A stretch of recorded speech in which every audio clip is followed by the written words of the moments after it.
Today, we are thrilled to welcome Monique Menesi, a multi-business entrepreneur and leadership coach who has spent nearly 30 years helping people transform their careers and lives. Through her coaching programs and inspiring podcast, Neustart, U.S.A., Monique empowers expats to overcome cultural barriers, reinvent themselves, and succeed in the U.S. business world. Monique, we are so excited to have you here. Welcome to our Thank you so podcast. much.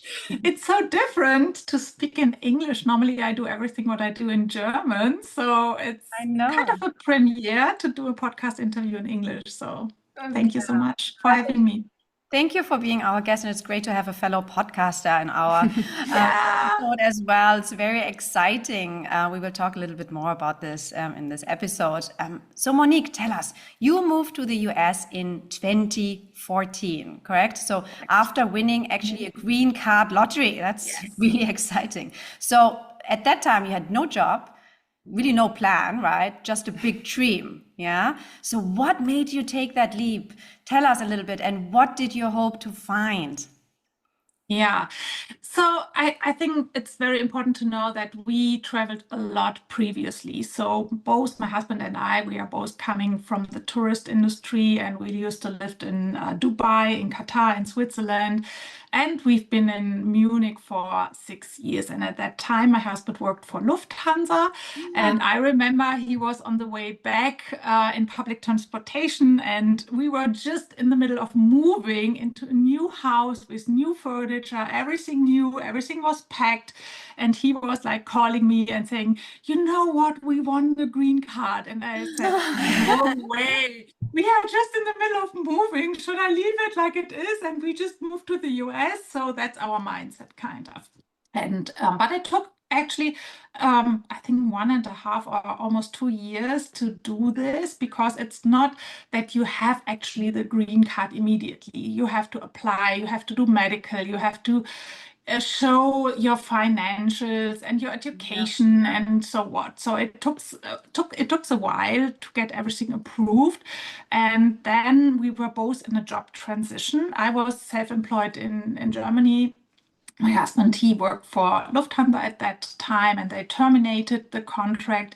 So we both faced like a new beginning at that time. And then we said, okay, well, it seems to be US is calling us. Let us do it right now. So we anyway have to restart. I was like working for Otto Group for like 3 years, and they sold the travel agencies I was working for. So a lot of changes, and that was a good time like to say, okay, let's do it. Oh. Good. So, what was the biggest cultural or professional shift you had to navigate when you first arrived in the United States? So yeah, when we first came, so we took a little bit time and said, let us. So it's actually hard to find the right place if you don't know exactly where you want to go. Frauke, you told me that you were living in Denver, and I guess it's because you had like a job or anything where you know you have to be there. But if you have a green card and no job, no like expat assignment, you start basically, okay, I have 50 states. Where do I want to live and what do I want to do? So it's a great time to reinvent yourself and to start. But it's on the other side, it's not so easy. Do you want to live on the ocean, in the heat, in the cold, in the mountains, in cities, or more rural? And we said, okay, well, now it's the time to discover the United States a little bit more. And that's why we started actually traveling a lot to the United States. And at one point, we were thinking first, oh, let us find something on the West Coast. But after a while, at that time, without having a job or like an employee in our back who was like paying for flights, for accommodation, for transportation, it was expensive. So we decided, okay, let us go on the other coast, like Florida, because it's way cheaper. Living costs are way cheaper. So, and then we started like applying for jobs and looking what we want to do. And yeah, so it's kind of reinventing reinventing your life, and that is fine because I think it's a good experience not to think yet that you have to do the same what you did your entire life, because that's what you do if you move abroad, right? Yeah, it's crazy. Yes, exactly. Just to move, fly, well, get on the flight, check out like where do you actually want to settle and live as well. It's like a whole journey. But you actually quickly then launched two businesses, correct? Yeah. Or you were. So we started out, my husband started like a sales consultant for a huge American bank, for Wells Fargo. He never worked for a bank before. And I started working for a German company in Charlotte. They just opened up the U.S. headquarter, and I actually started in sales. I mean, imagine I was like an executive coach for Otto, for Lufthansa before, but moving to the US, no one cares. So I applied for any kind of job just to get into something. And when the owners came, they said, well, you are working not in sales. You have to help us to build the human resource and to hire people. So that's what I did. And then I discovered this is a niche in the United States, because finding right fits and finding right people, or even transition Germans coming into the United States, there's a huge demand. And this was our first business, like Meet Us at US. And we are still specialized for finding the right fit in the United States for German headquarters, and coaching them or help them develop like a structure. And Yeah. So, I mean, that's quite a fascinating journey, right? So you go from newcomer to becoming like a key voice for the German speaking expats in the US, right? So that's quite a journey. not sure if I was a big voice at that time. And funny thing is, our first big client wasn't German. So he was Mexican. He found us through LinkedIn, and he just sent us a message through LinkedIn, and he said, we are opening a new headquarter near to you, because it was like shown in LinkedIn bio.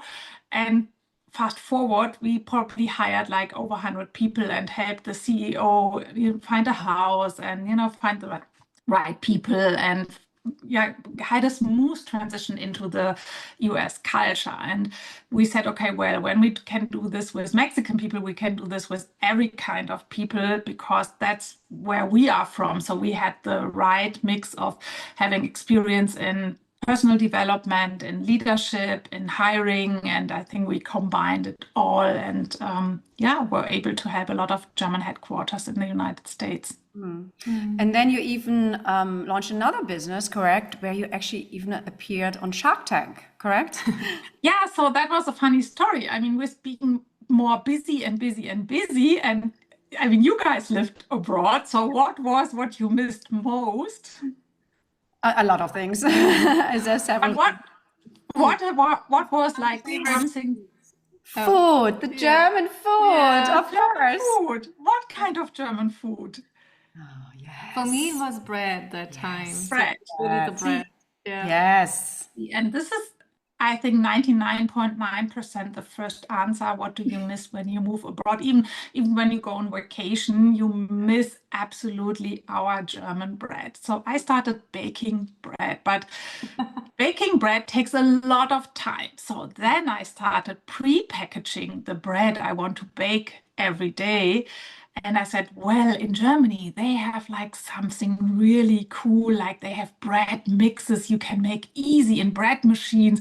Why is it not possible here in the United States? And then we reinvented this, but it's not so easy to find good flour, and the same flour where you can bake the same bread. I mean, Frauke, you lived in Colorado. I think it's not the same flour you get to buy in Germany. So it took us a lot research and traveling like over 13,000 miles across the United States. So we traveled with our travel trailer from mill to mill to mill to source and visit mills to find good ingredients, flours and barley and whatever gets into good sourdough bread. We imported starter from Germany, from the biggest German producer of organic sourdough. And then we reinvented a German sourdough mix. Oh, wow. Okay. Yes. So these are the That different. looks really, really good. Yeah, This and is it the was like, packaging, right? Yeah. yeah, that's the Sure. packaging. So it's really cute. It's really unique. It's this was our slogan, all you need is love. And yeah, that was like a very cool concept. But the area where we lived at that time on the East Coast in Charlotte wasn't really a foodie city. And our kids always wanted to live on the West Coast. And so that's why we decided, okay, let us take our recruiting business and coaching business, which was already remote kind of, to the West Coast and start with the bread business. And was it Okay. successful with the Shark Tank? What was the outcome? Yeah, no, it was really You successful. found And investors? Did you find? no, not at that time, not, and thankfully not. So it was very successful in terms of that Whole Foods immediately said, okay, Whole Foods is, for people don't know, belongs to Amazon, and it's the biggest organic grocery store in the United States. And this is like, if you get into Whole Foods, that's like a thing. So it's not so easy. Most companies are not getting into Whole Foods within like the first 5 years of starting business, or 10 years even. And we get immediately into Whole Foods and other grocery stores. We sold at Nike Farmers Market. People asking us, okay, that's cool. We absolutely love your product, but can you bake bread for us? And we said, okay, we do this. And I mean, juggling like coachings, interviews, baking bread the whole night, going on samplings. But the success was at that time not so good for us, because the founding a product business is very expensive. So you have to invest a lot. And we bootstrapped this from first day. So we didn't had any investors. Everything what we earned in our recruiting business went into the bread business, because this was immediately growing so fast. But we didn't make so much money at the first place, which is normal. So we were running in this circle, and with running, we really found ourselves after a while doing this really exhausted. And this was the time when we said, okay, we have to pull the trigger, we have to get out of the situation. And this is when we said, okay, let us take a break.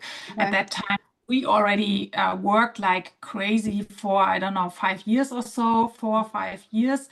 And It was we really said, like a okay, turning point for you. That was like when you yeah, realized totally. it's too much and you really needed a break. It was some kind of burnout. Yeah, it was probably it was the burnout, but for me it was more like, is this really what I want to do? I was so invested in this business because I like to build businesses, but the business, running the business by myself was not my ikigai. It was not my purpose. And I think this is what I figured out on that way, that if something exhausts you so much, you do something wrong, because then you have to change it.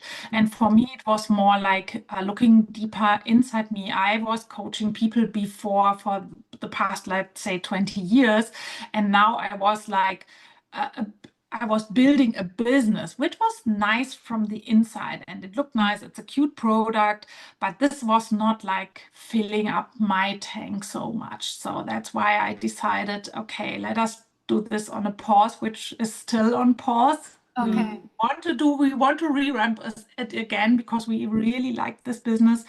But I felt like my way is a different way. I have to get back into coaching, helping people, getting back in what really brings me pleasure and purpose. Yeah. Yeah, I think again, it's a journey, right? Just to find Yeah. out what is really your purpose or what makes you happy, what are you good at, and so forth. I think and I mean, you really Totally. started from scratch, right? And you tried everything. I mean, With I think that's, nothing, but for me yeah. it was a good awakening that I love to build businesses, but not from inside for myself. Okay. So Yeah. that's why I changed changed it a little bit and said, okay, I know what it takes to build businesses because I was a young entrepreneur at the age of 19. So I Yeah. built like a franchise system and owned travel agencies back in Germany with 150 travel agencies. I That's started my own crazy. Yeah. coaching business. I know what it takes to grow as an entrepreneur and what it takes, what it is to build a business, especially in the US, meanwhile. But I decided that that's not up to me to do it. So Yeah. that's why I changed places. I still do the same. I build businesses these days, but not for myself. I mean, I do it for my own business, but I think my expertise and to combine my coaching and what I do into like helping people building businesses, I think I'm way more valuable rather than baking bread by myself. But you help both individuals and businesses, right? So Mhm. how do you tailor your approach for someone trying to reinvent themselves as an entrepreneur versus a corporate leader? Oh, this is a good question. I think a lot has there are a lot of similarities because most of them goes back into mindset. I think to build a business does have so often entrepreneurs they are thinking it's the wrong idea or the product is not good enough, but that's not true. Most likely, and that's the same with leaders. They often come to me. So meanwhile, I'm very known as a specialist for the US CEOs or C-level executives here in the United States. I don't do any advertisement, so people find me, and I only take like a few every altogether mindset and finding yourself first before you work with a team or you start your business. And I think that is very same, but then it goes a little bit into different directions. So building a business has a lot to do with like scaling a business, and being a good executive does have a lot to do with like communication focus and what is really important to be a good leader. So you also are hosting one of the largest German-speaking expat podcasts in the US, correct? So it's actually called Die Neustart U.S.A. podcast, and you also launched a book to it for it, the Neustart U.S.A. Is this another tool, another part you wanted to share with your audience, with the followers, actually to give an insight about starting in the US, what's possible, because it's pretty new, right? You just launched it a couple of months ago. The book, yes. The book, yeah. The podcast, actually, I started like back in 2020, right before the pandemic happened. And the first podcast I recorded from my closet. I remember I had the FedEx CEO. He was like at that time one of the most important person for the whole entire FedEx organization, running like 20,000 people. And he said, oh, can we record with video? And I said, well, I'm sitting in my closet. And he said, no, that's fine. So now starting the podcast actually was more a hobby at that time. So I met in the years before, I met so many interesting people. And I mean, you guys lived abroad too. So I think everybody who moved somewhere, who started new, does have a very interesting, cool, unique story. And I was so interested in these stories. And I said, let us record this, because I think it's very inspiring for other people to give some mindset or even so some experience from your time or from your move abroad. And yeah, this podcast immediately was like the first 6 digit and then 7 digits. And I'm like, oh my gosh, that's so crazy. And then I started another business where I help women, most likely women abroad, building businesses. And it turned out more and more people came to me who wanted to start a business in the United States, that the spouse most likely women start a business, and the man, the spouse, were able to work kind of like with a green card. And this became like more and more and more the case. And at one point I said, well, I can't close my eyes that this podcast brings a lot of leads and demand for people moving to the United States. And then I wrote everything down for my women, what they need to know in order to build a US business.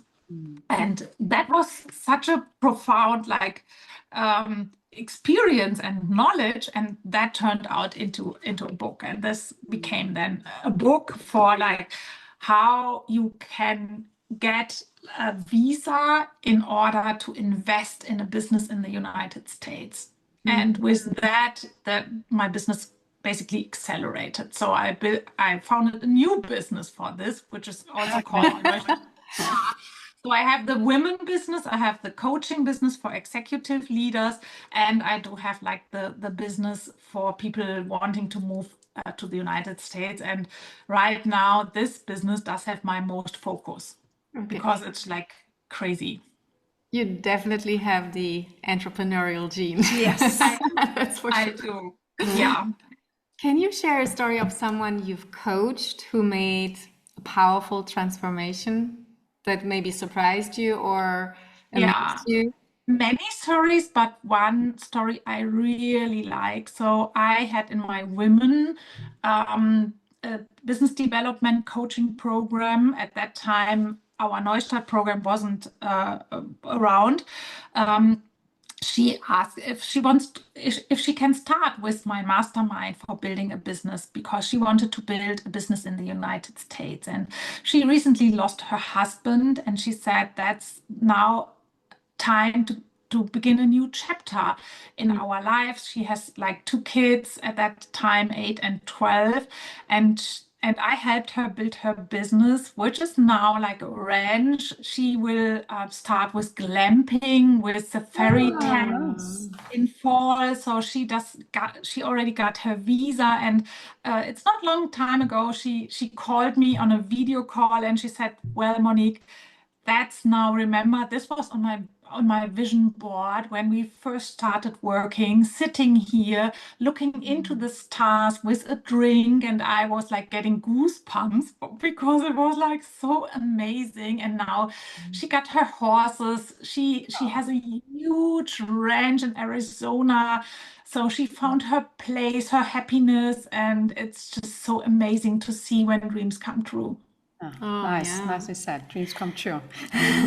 What should people know about using an investor visa as a pathway to a new life in the US? Because that's a different approach, right? So yeah, it's different. And so from our first time when we used to live in Charlotte, we got to know about this visa. But in the beginning also of our journey, we always thought it has to be a big company, it has to be a big investment. And over the time, I invested a lot time to research this, and it's not. So basically everybody can work and live in the United States when you start investing in a business. And investing doesn't necessarily need to be $1 million, even 100,000. It can be everything between, most likely they say between 50 and 100,000, but we also founded businesses under 100,000. It's just up to the right business and the right need for the United States, and having a strategy to grow this business. So it's quite easy, let's say. It's not easy in terms of you can decide it and do it tomorrow, but it's not so difficult as most people think. And the only what comes back to your question, your previous question, it's more like having the right mindset and going this way and focusing on building something which can be huge here in the United States. Yeah, I was wondering like what mindset shifts are in your perspective essential for those hoping. It's all about mindset. It's move, but strive. It comes actually back to your first question or your previous question. It's it all starts with mindset. If I want, because, and I can tell from experience, I have recently someone in my program, and I had someone before, they basically didn't have any money to do this. But because of the mindset, they are here with an investor visa, and they just did it because of everything they sold in Germany, and they didn't have any extra money to do this. And Monique, tell us, what do you see changing at the moment with the new president, shifting immigration and visa landscapes now in 2025? What should potential expats basically, or like global nomads or entrepreneur know right now when planning to move to the US? Good question. So first of all, there are no visa changings. So there are no new rules in visa. What the rule is that they don't want to have people without a good visa or like a real visa. So they don't want to have people overstay here, or they don't want to have people staying here without visa. But there are no rules for people approaching a real visa, whether it's like applying for a green card, for an expat visa, or even the business visa. It's the opposite. During the first Trump administration and right now, we are having more investor visa comparing to the Biden administration. So it's just not true that something is changing in terms of getting a real like a regular visa process. And I mean, it's hard to compare because I'm not running this business for 10 years, so I can't say this is how it was like back in 2014, but we have so much demand and so many people are asking if we can help them. So currently we have over 100 families helping to build a business here in the United States. So I think it's just the opposite what is like in the media in Europe, especially in Germany. And I think it was never a better time than now, because the United States is supporting people building businesses here. And so it's actually a different dynamic. It's actually a different dynamic at the moment. So you don't see it slowing down. You actually still see. No, it's the opposite. And for a reason, because what the United States wants is having investors and having accelerating the economy. So it's totally the opposite of what most people think. Yeah, and I mean, like we all read like the headlines, right? And they often paint a very complex or unstable picture right now of the current situation. So have you not heard or any concerns from your German-speaking professionals or from the German community? So they don't have concerns, or okay? No, it's honestly totally the opposite, because our clients are more, let's say, sophisticated, and they see the potential in the US markets, but also for German companies.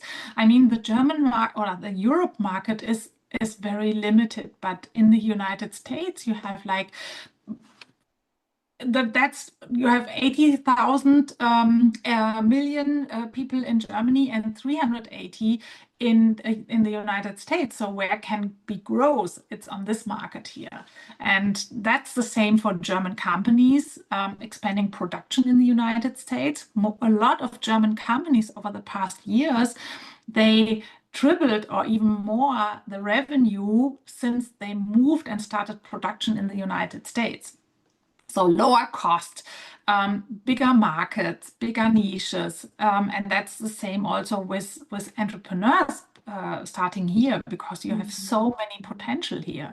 And of course, it's not everything nice. You have like guns, you have like homeless people, and no one said that this is paradise here. But when it comes to start something new, you have like a huge market where you can like reinvent yourself or reinvent something. Like, I mean, imagine that we started this from scratch.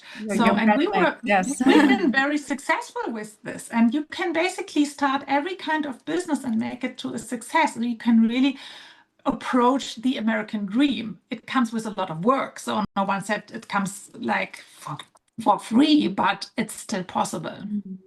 So, based on your experience during the last 10 years, have you noticed a shift in the types of people considering a Neustart, a new chapter in the US?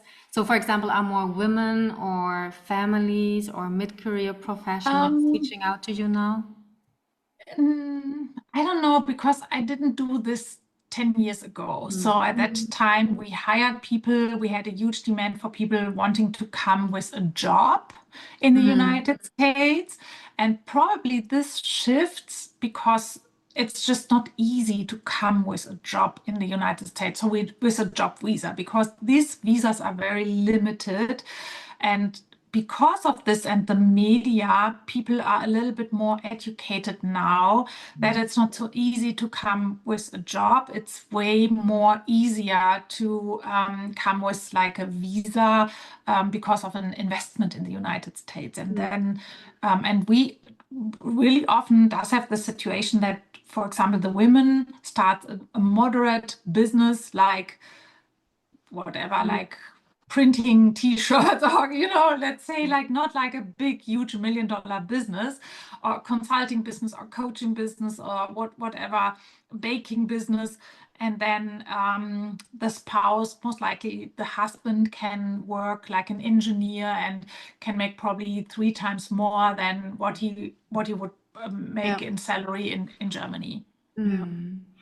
And what are the biggest myths you actually faced or encountered about launching a business in the US? That is complicated. And I mean, imagine we never had any experience with baking. And in Germany, probably you have to have like a Meister in order to start your own business. And a lot of people are thinking that you have the same regulations in the United States, but it's not. You can just say, I do it, and you do it. There are certain like industries like in medical or where it's not so easy, but you have like trillions of millions of possibilities to do something. So I think this is a lot. And you can found your company within 20 minutes and let's go. And this is actually where we are specialized. So we help people building businesses from Germany, that when they come to the United States, that they already have a foundation. And it's not like that they are flying out, selling everything in Germany. The house is gone, the car is gone, everything is gone. And they are here and saying, okay, let's do it. And then it takes like 2 or 3 years. So we start this process very early on the way, that once they are here, we already have the whole setup for like starting the business. And again, based on your experience, what we talked about mindset already, what cultural shifts or mindset adjustments are especially important right now for German-speaking expats or people or your community trying to succeed? Don't overthink and use the German mentality at the airport. And progress over perfection. So we Germans are so perfecting, and in the United States, it's fast, it's quick. Just do it, correct? Like, do it, and you can't just overthink, and then like everybody runs already ahead and where you are. True. And I mean, and at least that's my experience, and they don't have any problem just maybe to pivot and then walk another or to direction. fail. I think failure, especially in our bread business, I learned so much from not doing the right thing or not focusing my time on the perfect things. And I'm very open with all the mistakes I did on our way. We did a lot of mistakes, a lot. And and it's fine, because these are the biggest, opportunities to grow and do it better. And this is the mentality. And also what Germans often do, they start with all the complicating things and not focusing on the end goal.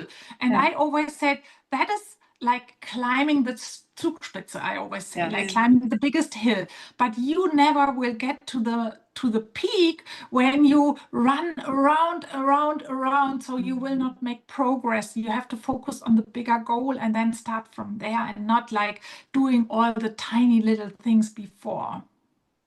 Yeah, Yes. sounds familiar. True. So tell us, Monique, what are your key essentials or 3 essential, I don't know, for anyone moving to the US? What would you tell them? Making the decision. And then we go for it. No, honestly, I always say when we onboard someone, or we most likely do webinars. And in this webinar, after that, we do like calls and like closing calls. And I always say, we will figure out everything. The only thing what you have to do is make the decision now. Great. Good. And if someone is considering like a woman starting fresh in the US, what do you think? What's the one thing they have to change or they have to go for? So in my opinion, women are different because they like to connect, and they often, I don't know if when you guys move to a foreign country, I think it's very important to connect with other women, because you find really power in other stories. You find power in connection, and you find power, I think for us women, we always need to be in a tribe. And I think, look where your tribe is. And your tribe are not most likely friends from Germany. These are most likely not like the American group of neighbors. Most likely it's other Germans are connecting with each other. Doesn't necessarily has to say that you always stay in your German tribe. I always say I have like different tribes where I can go to, but my German tribe of women is one what made me really feel home, what made me really feel connected. And we have meanwhile the same mindset, we have similar stories. And I think for women moving in the United States, starting businesses, connect with other women. That's very important. Yeah. So looking forward, do you have any new entrepreneurial ideas or anything in the pipeline already? Yeah, it's a lot of things coming. I can imagine. So it's always a lot, and it's hard because my family always said, just listening to you, I'm getting a burnout. So no, I think Neustadt USA it's one thing I really focusing on. I do still coach executive leaders, but just a handful. I do my women entrepreneur program, but only very exclusive and 1 or twice a year. So my real focus really does have like the US business program. And we have a lot of things to improve, like focusing on more reach, like YouTube. We will start like an own production on YouTube. We probably reach out to different markets, since this visa also goes into 88 countries in the world. So it's not only for German. We start with an accelerator program. So once the thing is, we help people coming to the United States, but after, let's say, 3 and 5 years, they have to show the government that they have scaled the businesses and hired people. And this is a totally different story. So this year we will start an accelerator mentorship program for people who are already in the United States, with regional meetings, with big meetings in the United States, to really help them with leadership skills, with how to hire people, how to, get into this growth, what they need in order to get the visa renewed. So a lot of comments. Yeah. Yes. And if anyone wants to reach out to you, what's the best way to connect? I mean, first, probably if someone is interested in this US topic, we have like over 220 episodes of our podcast with a lot of stories. Yes. Check out YouTube. Visiting our webinar is most likely a good thing, or just shoot me an email. I'm always responding. I take always time for people, 30 minutes, an hour, to get to know them, their situation, because moving somewhere is a big thing. And I think it's very important to have really people connecting with you and understanding where are you.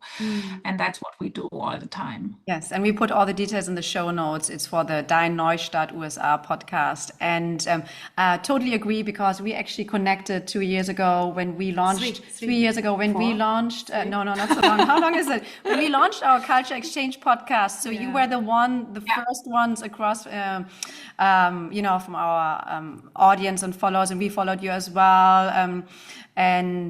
So we totally agree. And yes, early days, we already had like a 30 minutes talk just to connect, you know. So you never know it's what always is nice to coming connect out, to right? people. Yes, you never know what the future brings. Exactly. And this is the mindset. If you are planning or if you are somewhere, wherever part of the world, I think connection and communication is the most important key to get information, to get, you know, learning from experience, or just sometimes like, you know, just being hanging in there and knowing somewhere is listening to your story. And I think that's super important. Yeah. It's great that we finally made it to actually record the episode, because we have been talking about this for a long time. I know. Especially now with the current situation, it's super interesting for anyone to know more about the US or moving to the US. And so thank you so much for being our guest. Thank you. Thank you.